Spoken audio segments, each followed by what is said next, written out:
आज प्रातःकाल की इस वेला में हम सब के लिए बहुत ही ये सौभाग्य की बात है। हम ईश्वर का धन्यवाद करते हैं इस रूप में कि आज का जो हमारा उपलक्ष्य है कि आज एक नए मेहमान, नए अतिथि की आगमन की खुशी में उसके स्वागत के लिए, उसके लिए जो हमारे ऋषियों ने संस्कार बताए हैं, तो आज का जो संस्कार है वो नन्हे मेहमान का वो संस्कार है नामकरण संस्कार, कि माता पिता से उसको जो एक शरीर मिला है, एक रूप मिला है, उसके साथ साथ एक नाम भी उसको मिल जाएगा। क्योंकि बिना नाम के हमारी समाज में, इस दुनिया में कोई पहचान नहीं होती, तो एक नाम उसको आज मिल जाएगा। ये नामकरण संस्कार है। मानव जीवन के लिए, मानव के जीवन के निर्माण के लिए 16 संस्कार होते हैं, और उन 16 संस्कारों में जो ये अग्निहोत्र है, ये जो हवन है, ये जो है अनिवार्य बताया गया है। क्योंकि अग्नि को बहुत ही पवित्रता का प्रतीक माना जाता है। जब भी हम यज्ञ करते हैं तो यज्ञ की शुरुआत जो है वो जल से करते हैं, और जल जो है शांति और शीतलता का प्रतीक है। और अग्नि जो होती है, अग्नि जो है, अग्नि का मतलब होता है जो हमें आगे ले जाने वाली होती है।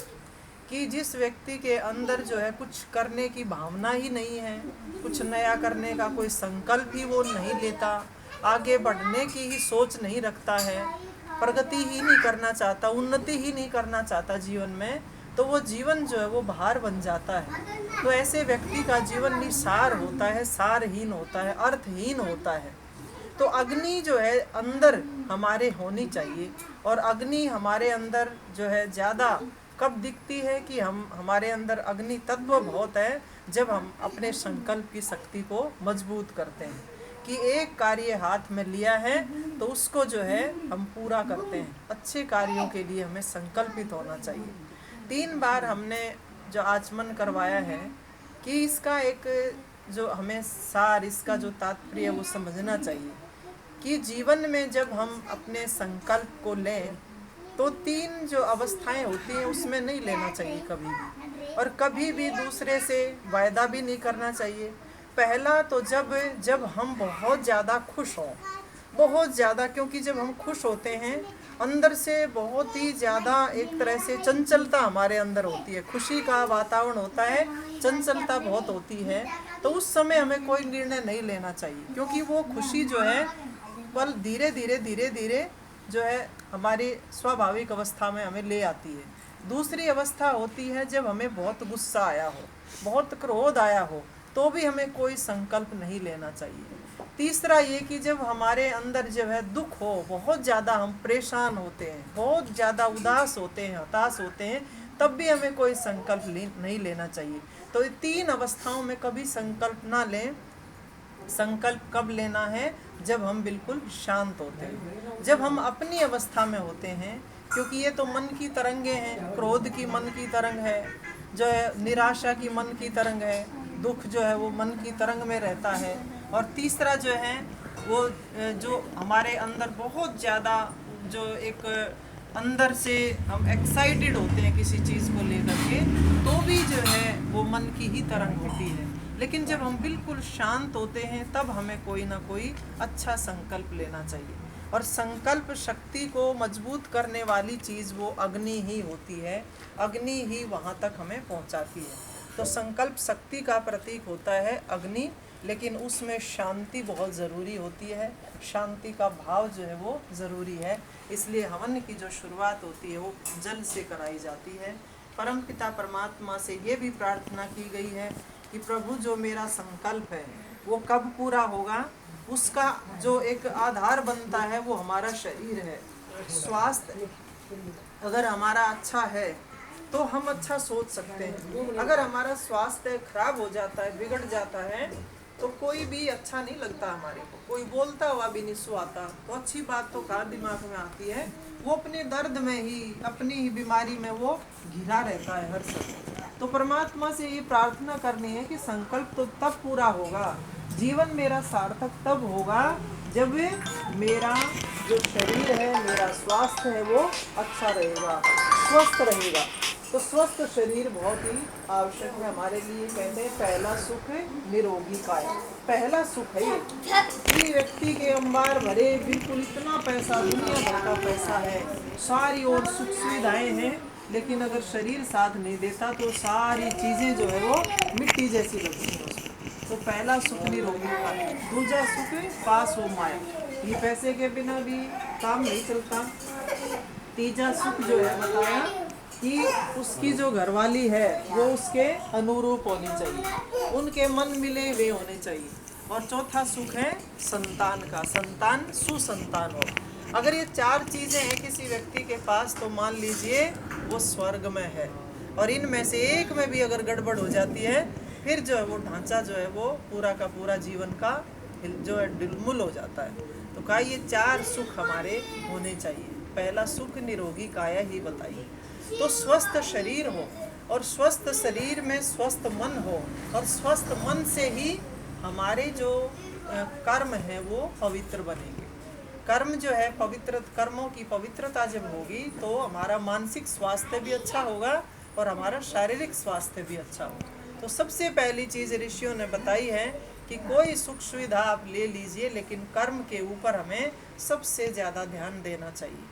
कर्म कैसा हो, कर्म ऐसा हो, अगर एक मैं लाइन में, एक पंक्ति में बताऊं, जैसा व्यवहार हम अपने लिए चाहते हैं ऐसा व्यवहार दूसरों के लिए भी होना चाहिए।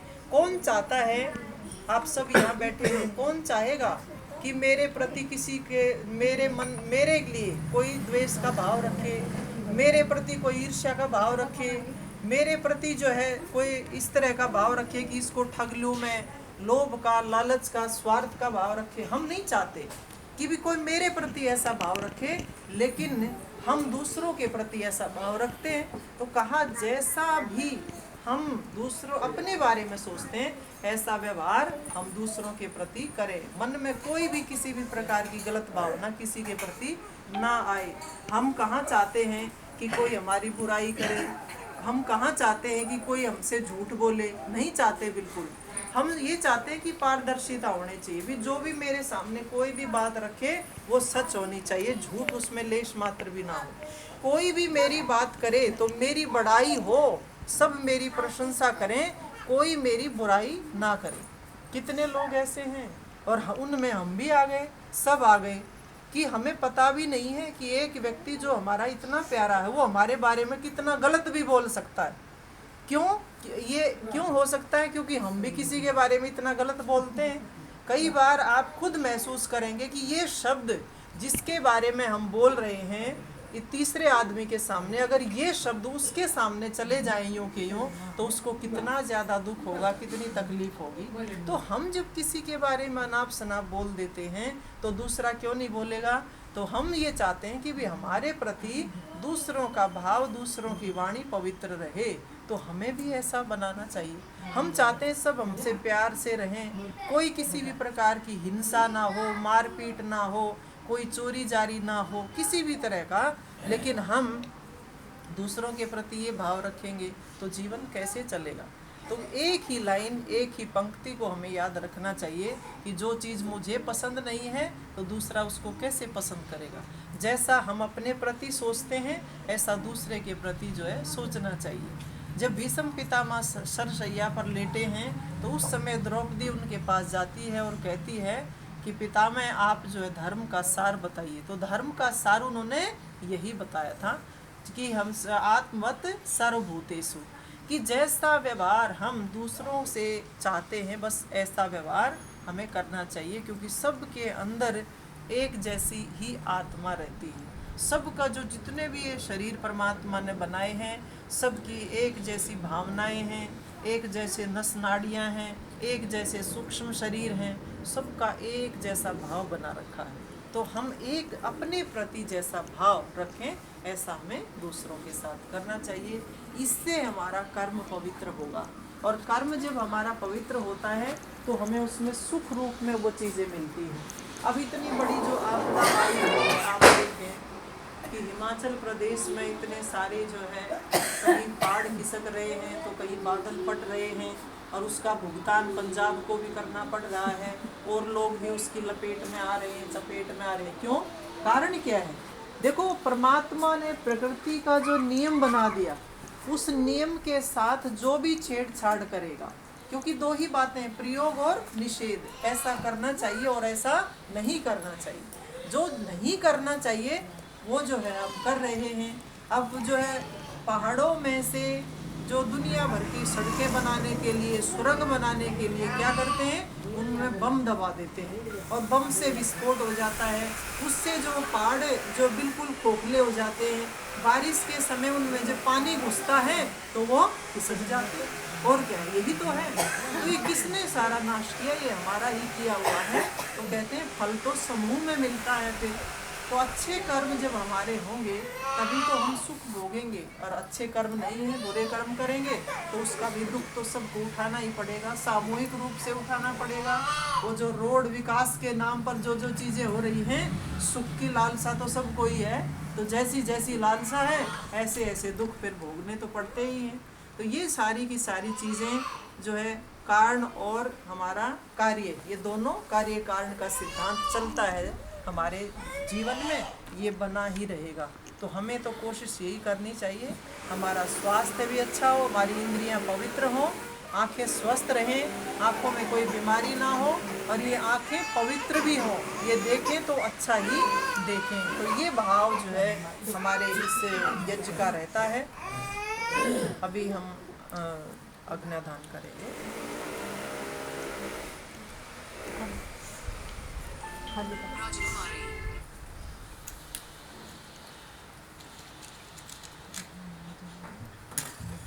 ओम भूर्भुवः स्वः।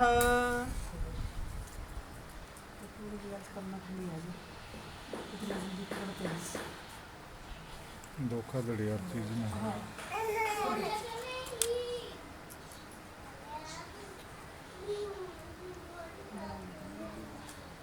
कपूर का मतलब ये है कि हवा तो नहीं लग रही ना हुआ कि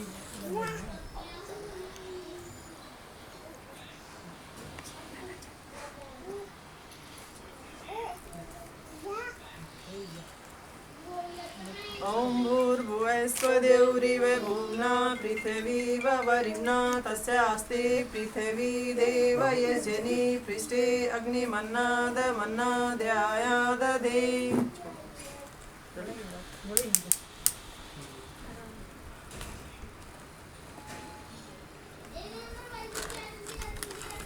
तो अच्छा अपना रुई भी लगा देते, रुई भी हो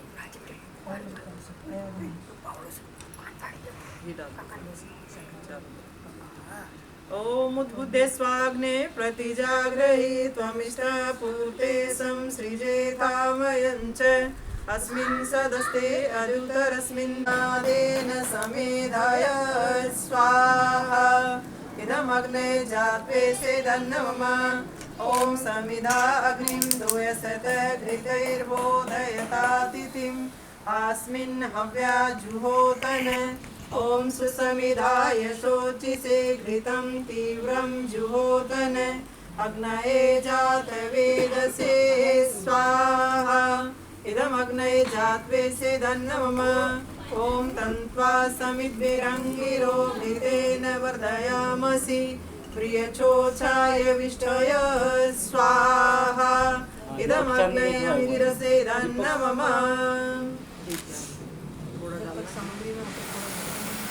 ओम अयंत इद्मे आत्मा जात वेदस्तेनेन स्ववर्धस्व चेद्धवदय चास्मान् प्रजया पशुभिब्रह्मवर्चसे नानादेन समेधय स्वाहा इदमग्नये जात्वेसे धन्नमम ओम अयंत इद्मे आत्मा जात वेदस्तेनेन स्ववर्धस्व चेद्धवदय तास्मान् प्रजया पशुभिब्रह्मवर्चसे नानादेन समेधाय स्वाहा इदमग्नये जात्वेसे धन्नमम ओम अयंत इद्मे आत्मा जात वेदस्तेनेन स्ववर्धस्व चेद्धवर्धय तास्मान् प्रजया पशुभिब्रह्मवर्चसे नानादेन समेधाय स्वाहा इदमग्नये जात्वेसे धन्नम ओम अयं तैद्मे आत्मा जाते वेदस्तेने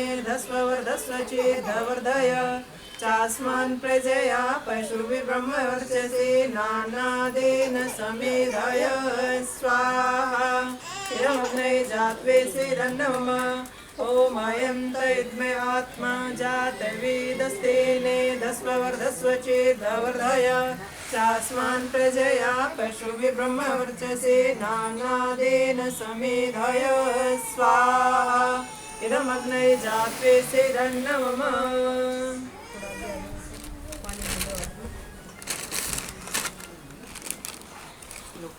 लोटा पानी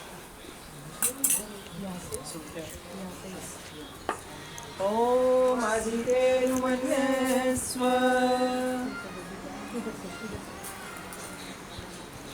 ओम अनुमतेनुमन्यस्व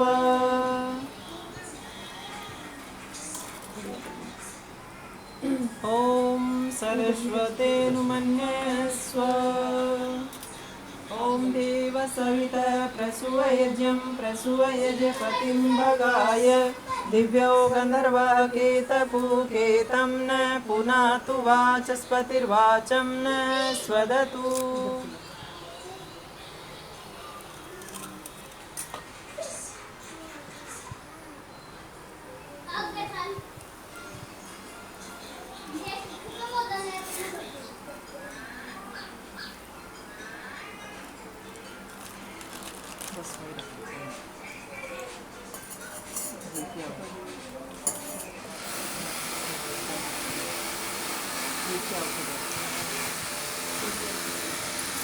ओम अग्नये स्वाहा इदमग्नये धन्नम ओम सोमाय स्वाहा इदं सोमाय धन्नम ओम प्रजापतये स्वाहा इदं प्रजापतये धन्नम ओम इंद्राय स्वाहा इदं इंद्राय धन्नम ओम भूरग्नये स्वाहा इदं अग्नये धन्नम। आप जो यहाँ बैठे हो आपको भी मैं काम दे रही है जब भी मंत्र खत्म होता है उसी दिन को स्वाहा की आवाज़ आती है तो आप सब स्वाहा बोले उससे दो फायदे होंगे। एक तो आप ये लगेगा कि आप हमारे में शामिल हैं इधर उधर मन नहीं जाएगा। दूसरा जैसे ही हम स्वाहा बोलते हैं क्योंकि फेफड़ों का काम क्या होता है हमारे ब्लड को हमारे खून को शुद्ध करते हैं। तो जैसे ही जो और खून की शुद्धि कब होती है फेफड़ों की शुद्धि कब होती है जब उसमें ऑक्सीजन की मात्रा ज़्यादा जाती है। तो जैसे ही हम स्वाहा बोलते हैं तो फेफड़ों का साइज जो खुलता है और उसमें ज़्यादा ऑक्सीजन जाती है। तो स्वाहा का बहुत फ़ायदा है क्योंकि ये जितने भी मंत्र दे रखे हैं ऋषियों ने ये सब बहुत साइंटिफिक है बड़े वैज्ञानिक है। ओम भूर्वायवे स्वाहा इदं वायवे धन्नम ओम सुरादित्याय स्वाहा इदं आदित्याय धन्नम ओम भूर्भुवः स्वरग्निवायवादितेभ्यः स्वाहा इदं अग्निवायवादितेभ्यः धन्नम ओम भूर्भुवः स्वः अग्नि आयुंषि पवस आस्वोर्जमिसं चन आरे बाधस्वदुचुनां स्वाहा इदं अग्नये पवमानाय धन्नम ओम भूर्भुवः स्वः अग्निर्ऋषिः पवमान्य पाञ्चजने पुरोहितः तमीमहे महागयं स्वाहा इदं अग्नये पवमानाय धन्नम ओम भूर्भुवः स्वः अग्निः पवस्व स्वपास्मे वर्चसु वीर्यं ददद्रैमयि पोषं स्वाहा इदं अग्नये पवमानाय धन्नम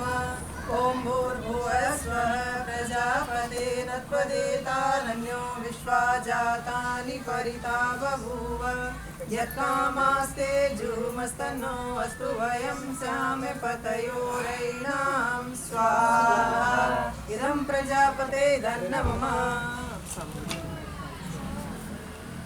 आगे बैठे सामग्री के साथ में आप लेकर आगे डालते इसी में डालते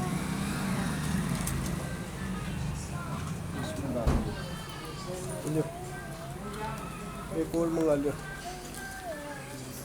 ॐ त्वं नो अग्ने वरुणस्य विद्वान् देवसेडो अवयाशिशिष्टः यदिष्टो वनितमेषो शुचानो विश्वाद्वेषंसि प्रमुभ्यस्म स्वाहा इदमग्निवरुणाभ्याम् इदन्नम ॐ सत्वं नो अग्ने भवतु अवतु भवतो अवोमिनेम ॐ सत्वं नो अग्ने वरुणविद्वान् देवसेडो अवयाशिशिष्टः यदिष्टो वनितमेषो शुचानो विश्वाद्वेषंसि प्रमुभ्यस्म स्वाहा इदमग्निवरुणाभ्याम् इदन्नम ॐ मे वरुणशुद्धि हवमध्या च मृडय त्वां वशुराचके स्वाहा इदं वरुणाय धन्नम ॐ तत्त्वायामि ब्रह्मणा वन्दमान सदा शास्त्रे यजमानो हयभिः अहेडमानो वरुणे बोधंसमान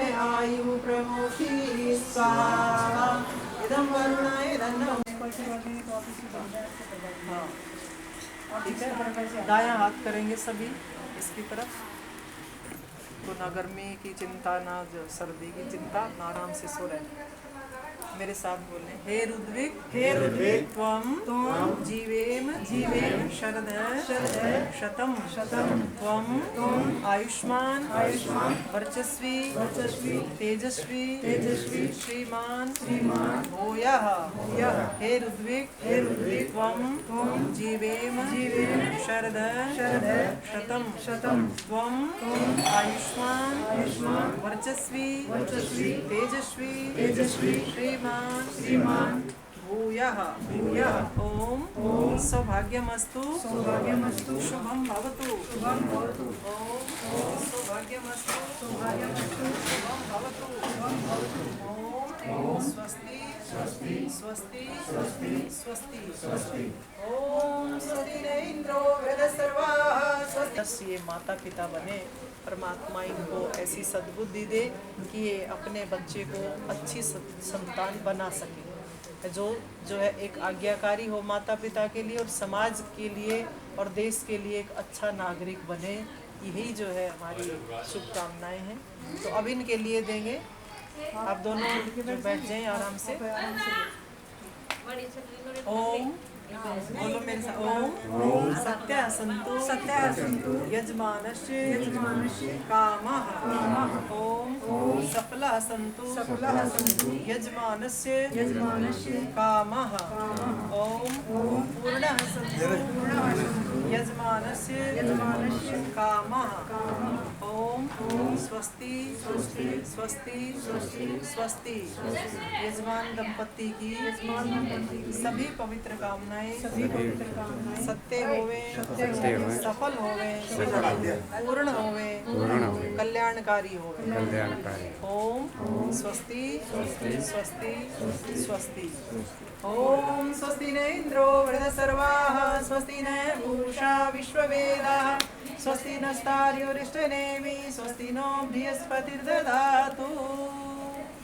आप सबका बहुत धन्यवाद, पूरे परिवार को बहुत बहुत शुभकामनाएं, बहुत बहुत बधाई। होता है ना, वो ईश्वर का भी नाम होता है।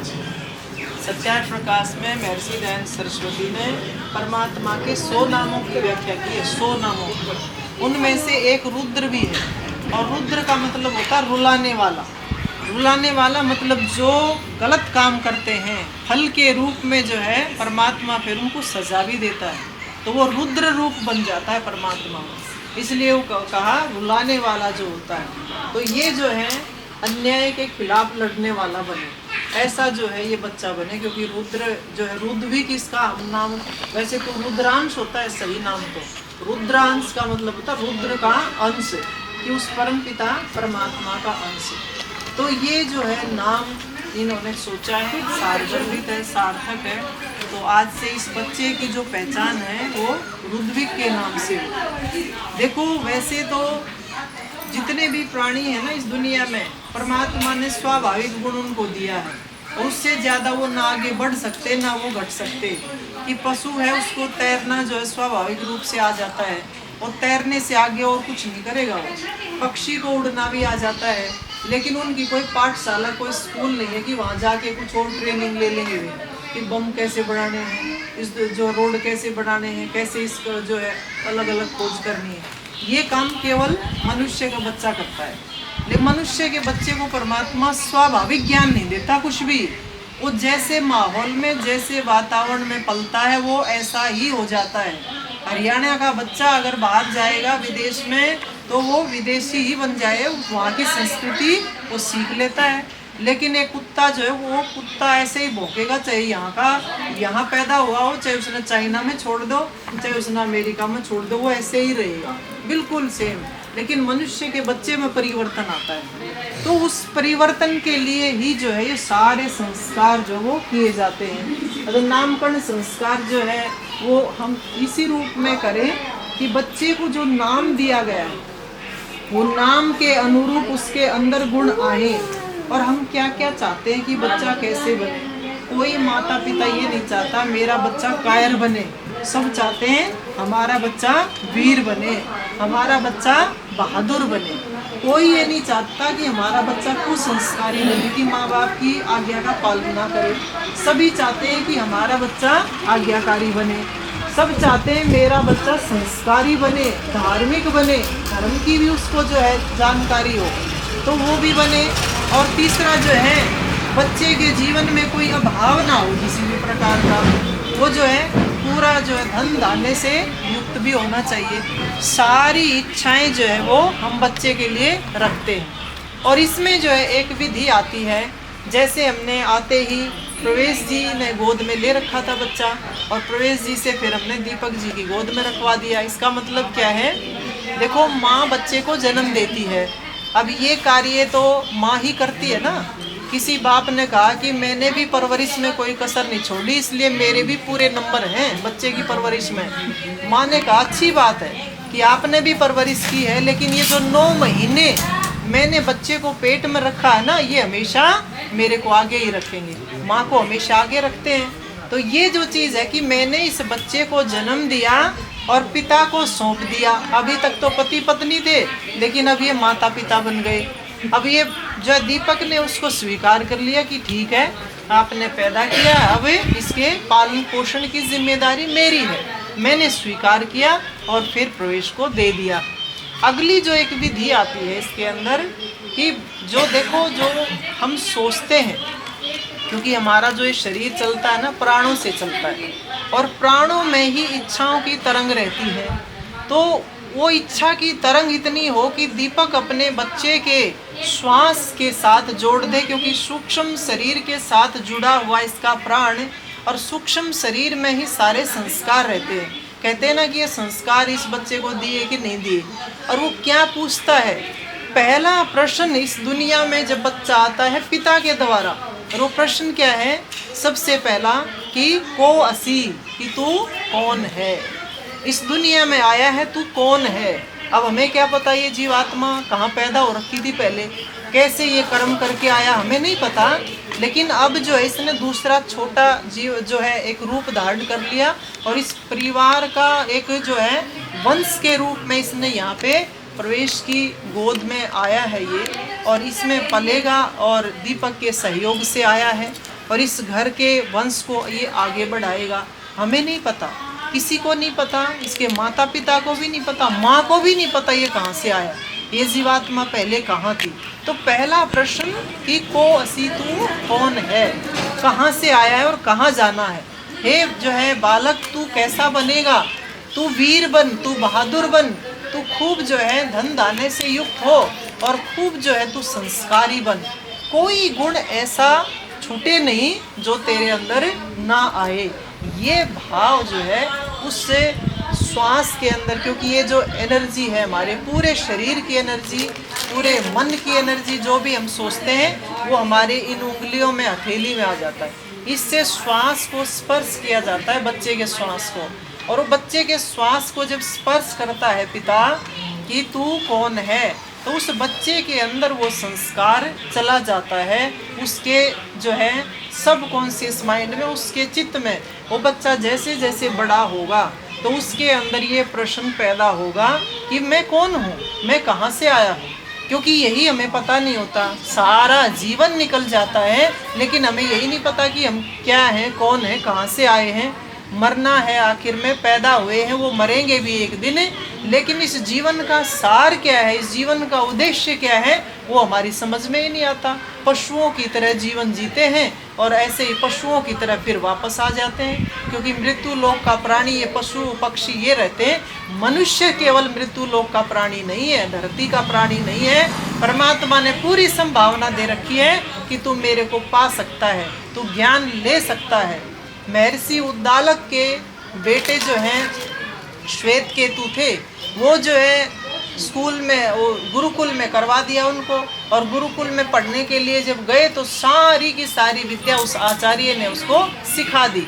और सीखने के बाद जब वो घर आया, क्योंकि ये जो अक्षर ज्ञान होता है ये हमारे अंदर अहंकार पैदा करता है, मेरे को तो ये भी आता है, ये भी आता है, मेरी तो बुद्धि का स्तर इतना ऊंचा है।